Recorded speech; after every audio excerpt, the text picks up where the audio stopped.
வணக்கம். திருக்குறள் அதிகாரம் 75 அரண். ஆற்றுபவர்க்கும் அரண் பொருள் அஞ்சித்தன் போற்றுபவர்க்கும் பொருள். மணிநீரும் மண்ணும் மலையும் அணிநிழல் காடும் உடையது அரண். உயர்வு அகலம் திண்மை அருமை இந்நான்கின் அமைவரண் என்றுரைக்கும் நூல். சிறுகாப்பின் பேரிடத்தது ஆகி உறுபகை ஊக்கம் அளிப்பது அரண்.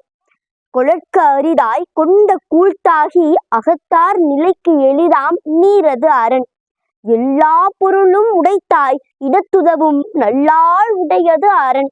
முற்றியும் முற்றாது எரிந்தும் அறைப்படுத்தும் பற்றற்க அரியது அரண். முற்றாற்றி முற்றி அவரையும் பற்றாற்றி பற்றியார் வெல்வது அரண். முனைமுகத்து மாற்றலர் சாய வினைமுகத்து வீரெய்தி மாண்டது அரண். எனைமாச்சித்து ஆகிய கண்ணும் வினைமாட்சி இல்லார்கண் இல்லது அரண். நன்றி.